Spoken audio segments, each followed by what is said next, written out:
Masquinongé.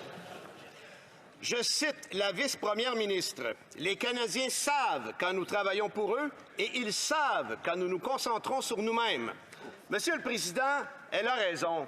71 % des Québécois pensent que le congé de TPS et le chèque du premier ministre sont des mesures électorales pour aller chercher leur vote. C'est toute la démocratie qui perd lorsqu'autant de citoyens croient qu'un premier ministre tente de les acheter. Est-ce que le premier ministre réalise enfin qu'il y a une limite à mettre les priorités libérales devant le bien commun? L'honorable ministre de l'Innovation. Monsieur le Président, on n'a pas de leçon à recevoir du Bloc québécois. Si le Bloc était vraiment là pour les Québécois et les Québécoises, Monsieur le Président, le Bloc voterait pour les Québécois et les Québécoises. Monsieur le Président, depuis des mois, le Bloc contribue à la tactique conservatrice de bloquer le Parlement, Monsieur le Président, de ne pas faire avancer des projets de loi qui feraient avancer le Québec, Monsieur le Président. Au lieu de faire de la polémique aujourd'hui, est-ce que le Bloc peut s'élever au-dessus de la polémique et être là pour les Québécois et les Québécoises et permettre à ce Parlement-là de fonctionner? Les Québécois s'attendent mieux du Bloc et de ce côté-ci de la Chambre, Monsieur le Président, on sera toujours là pour défendre les Québécois. L'honorable député de Berthier-Masquinongé.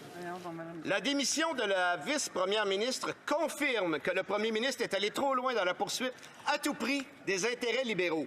Elle confirme qu'il n'y a plus la confiance de ses collègues les plus proches.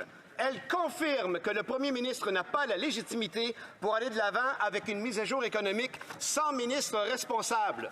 Elle confirme que le premier ministre n'a plus la légitimité pour continuer à gouverner sans obtenir de la population un nouveau mandat. Je rappelle que c'est la vice-première ministre qui nous confirme tout ça. Le premier ministre va-t-il déclencher des élections? Oui!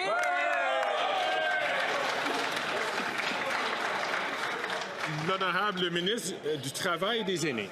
Monsieur le Président, il est coutume en cette Chambre que le Bloc québécois rejette du revers de la main, avant d'avoir même lu les plans économiques du gouvernement. C'est pour cela qu'ils ont voté contre l'allocation canadienne pour les enfants. C'est pour cela qu'ils ont refusé de supporter et d'appuyer le plan dentaire pour les Canadiens, dont profitent beaucoup de Québécois. Ils ont voté contre le supplément de revenus garantis.